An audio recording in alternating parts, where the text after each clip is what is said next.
Hi! What a week it's been. Now, there's some pretty momentous things that I want to share with you this week. I did an experiment at the start of the week. Didn't go so well, but I learned some things. That's what you do experiments for.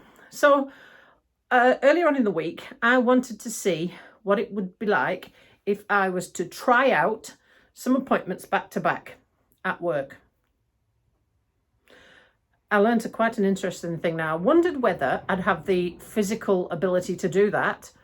And so half of them I sat down and the other half I didn't. And I had 1 half-an-hour gap in amongst it all.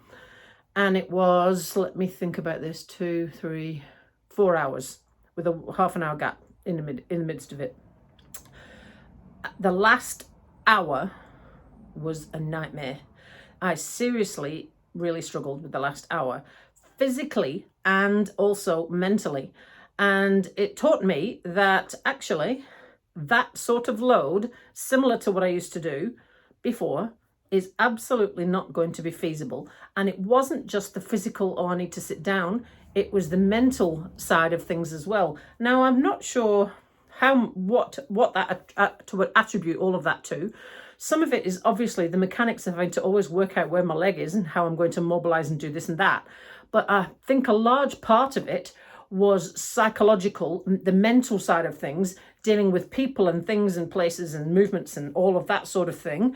The usual social interaction that you would find to be normal because of all of the psychological trauma that has been caused throughout all of my journey. That side of things I really find very, very, very emotionally challenging. And I learned that more than anything when I tried this out. Oh, yes, my leg was tired. Yes, I shouldn't have worked that hard, but it wasn't just because I was sitting down some of the time. It wasn't just the standing up. Yeah, it was a bigger picture. Anyway, an interesting experiment, which I shall not repeat anytime soon. So, what else have I been up to this week? Well, I had a little plan, Stan, for a wee while, and I was sitting on this plan and I did not tell anybody about it, and I tentatively made this plan way back in June or July. I happened to manage to get in contact with somebody at Paralympics in New Zealand who organise all of the para sport and para access for everything, and they are organising a para sport camp in Christchurch in October. Now, I found out about this back in June, July, and at that point, I couldn't ride a bike, and I hadn't yet discovered I needed to buy a new bike. But a bike, as you know, right from the start, the bike has always been my focus. So the person that used to be in charge of cycling Southland now has a high up job in Paralympics New Zealand and is organising a paracycling camp in Christchurch in October. I said, yep, I'll go. And then almost immediately I said that, thought, oh my God, oh my God, oh my God, oh my God. So it wasn't until just the other week that I could actually ride a bike. I had all sorts of terrifying thoughts happening. What happens if I'm not good enough? What happens if I can't ride a bike? What happens if it was endless what happens if. But I didn't do anything, didn't cancel it, didn't do anything, and it all sort of went quiet. And then there was the Paralympics, and so and then we had the lockdown, and so I thought, well, I hadn't even made a flight plan, booked a flight or anything. And then I got an email, yes, we're still going ahead with this, and it's in a couple of weeks. And I thought, oh God. So I can actually ride a bike, and I am actually going to go. I sort of stuck my neck out above the parapet and thought, right, Mel, the only way to embrace change is to embrace change. So I got onto the blower and booked a flight to Christchurch. Me, my wheelchair, all my bits and bobs, and the bike. But that also entitles me to wear this. So of course, the second I got that link, yes, I'm buying that cycling kit and I'm going to wear it loud and proud. Absolutely. So that should be interesting, exciting, scary, eye-opening. It'd be interesting to actually be in a group of people that get it, because nobody does. Nobody really does get it, what it's like living like this. And to be able to be in a social group with other people that do understand, actually, I'm really looking forward to that aspect of things. Then when I celebrated the fact that I could actually ride that bike over there out on the road for the first time the other week, I got some contacts from the shop I bought it from, got in contact with me and told me that there was they were doing a Women's Ride Month next month, which is an event to encourage women into cycling, and invited me to speak at their launch event. Would I do it? Hell yes, of course I'll do it. So they've posted the story of me, a little bit about me on their social media sites, and I am going up to Dunedin in a couple of weeks to their launch event for Women's Ride Month. Not only that, but I found this out later, I promise. It's actually the first day that the St Clair pool is open again for the summer. Yay! So I'm feeling really excited about that, because anything that I can do to help people understand that there's, yes, you can do it, and don't let anybody tell you otherwise, then yes, I love to, if I can do anything to inspire people to try something that steps them out of their comfort zone, then I'm all there with knobs on. And then next week is the duathlon, the last one. Let's hope it can actually go ahead, because the only one that's actually gone ahead is the first one so far. And the second. It's the first and the second, and the third one was cancelled, that's right. But I also have been pondering over that, because I found out from the vascular lab last week, like I talked about, that I am never going to be able to walk so far. So suddenly the order for my wheelchair became more important. Now, when I ordered the wheelchair, I saw it as being a if I needed it sort of thing. Suddenly it became more important than ever. And I had no idea that would be the case when I ordered it. Now, when I was fitted for it, they talked me through all the component parts and told me that I should order it as if I'm going to use it 24/7, because I never know what might happen. I might end up doing that. And lo and behold, I now find out that I can't walk any further than 800 to 1,000 meters, and I'm going to use it a lot more than I thought. So I chased after this, and the wheelchair came on Saturday. I was so excited about this. How can you be excited about a wheelchair? But I was, because this one is custom made to measure, and custom parts, and, you know, built with all the specs that I asked for, all that sort of thing.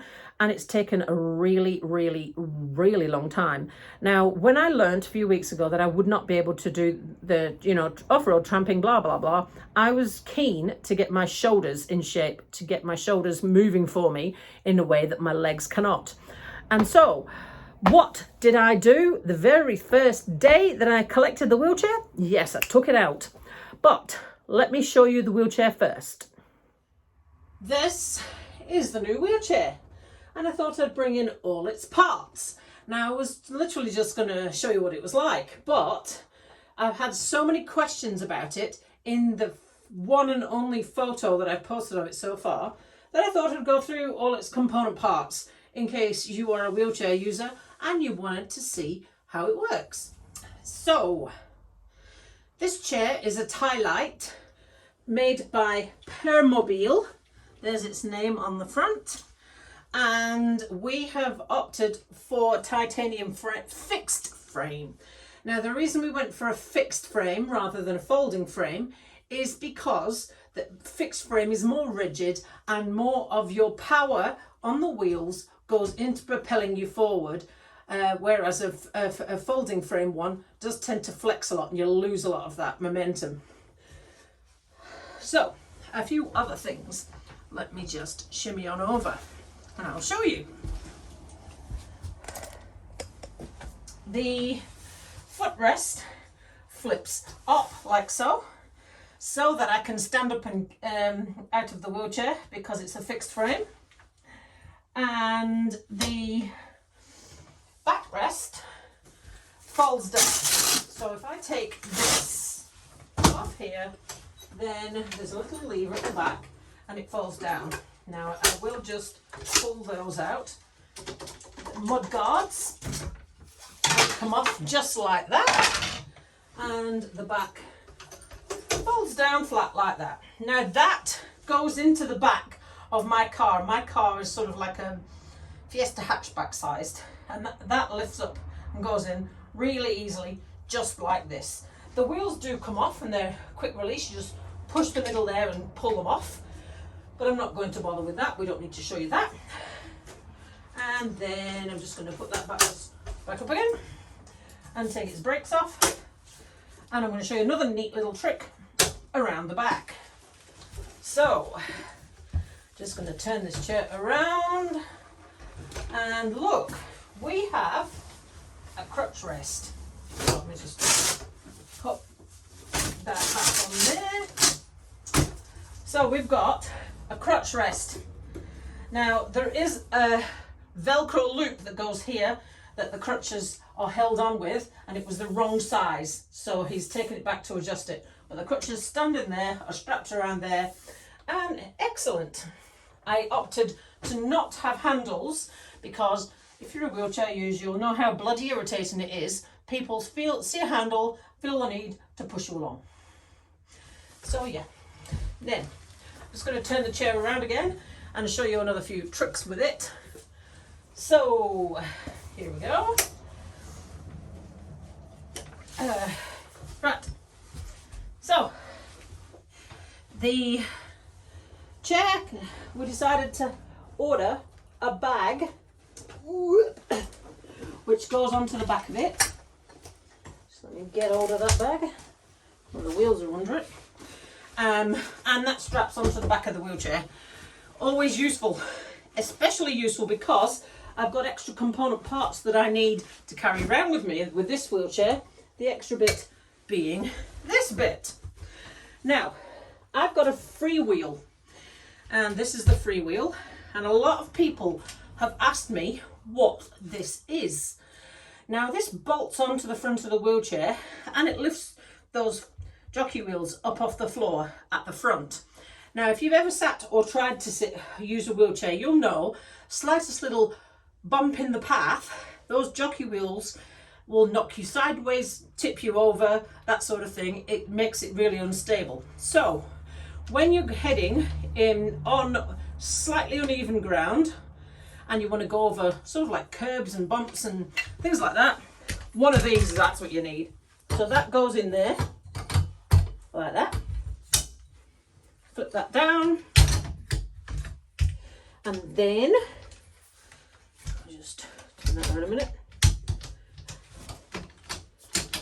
That goes on there, and on that goes. So that's how that works there.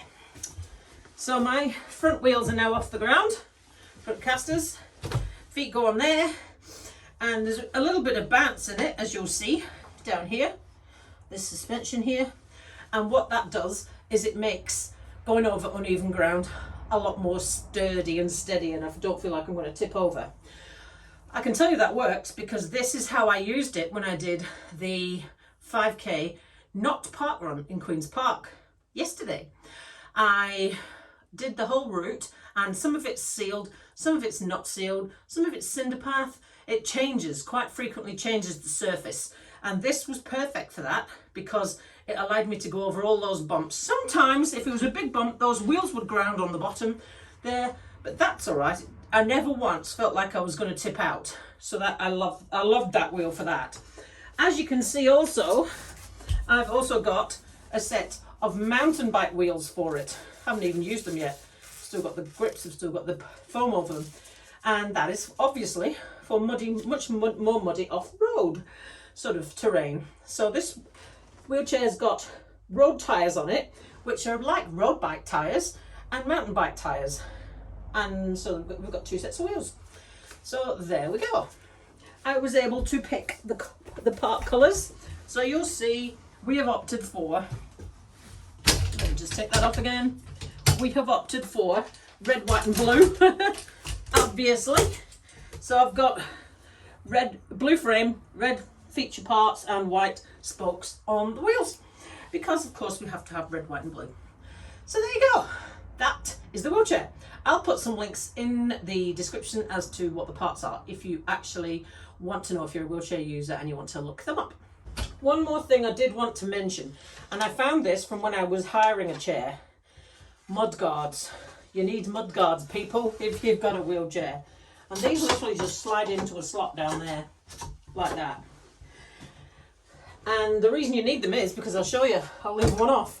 So you're sitting in the chair, you're pushing yourself along, it's wet and rainy outside, your cuffs get wet and dirty, and the sides of your jacket that you're wearing rubs on the wheels and they also get dirty.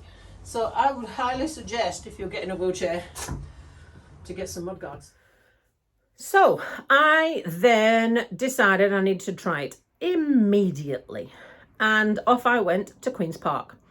Now, I usually walk in Queen's Park because it's got a gazillion benches all around the place and I don't have to go too far before I can sit down again. But Queen's Park is also where Invercargill Park Run is run, and I have never done it. I've never done a park run anywhere ever in the world, ever.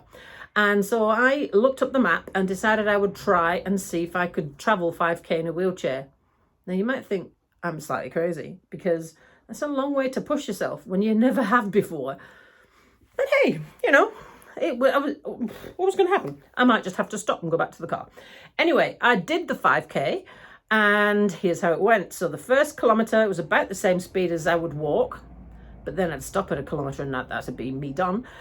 And then from there onwards, each kilometre from there got faster and faster. And the last one was 5 minutes faster than the first one. And that brought me in 5 kilometres in 1 hour and 2. And I was expecting it to be slower than that, to be frank. I'm going to have to learn the best ergonomic way of pushing a wheelchair, because I've discovered that sitting up straight and doing this isn't the way.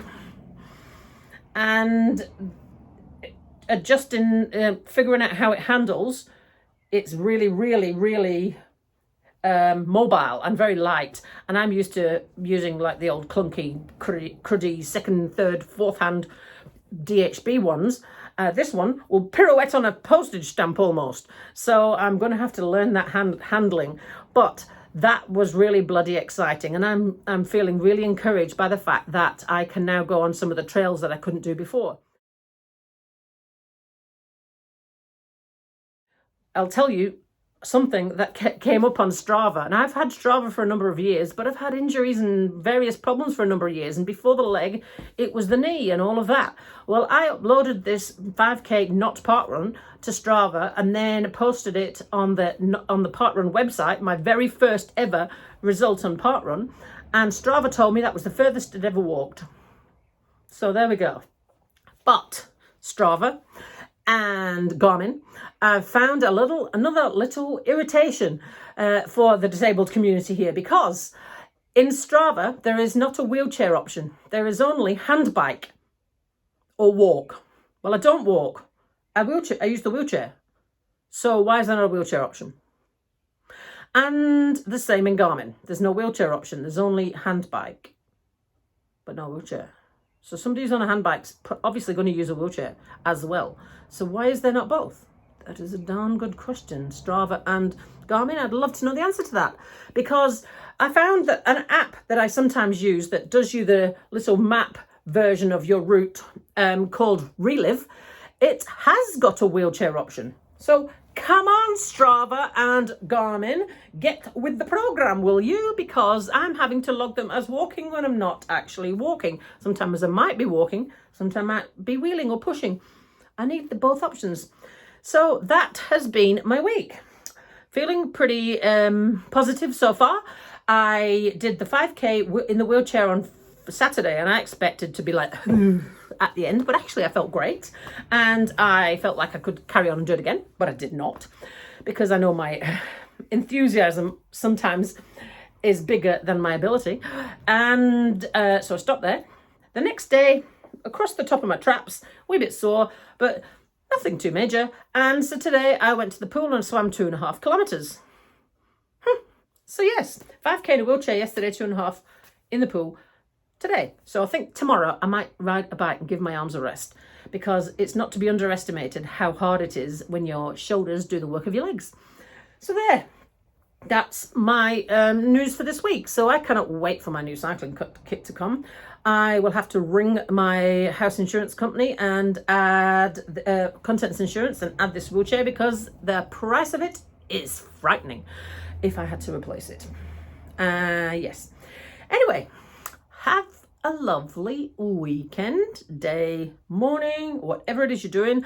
And if you've got any questions, do just ask, and I'm more than happy to answer them. Like I say, I've had a lot of questions about this chair already, and I've only been out in it once, and it's interesting because with that front wheel on, I had a very different reaction from the general public than when you're just in a normal chair. I do not know why that is. Anyway, have a good one.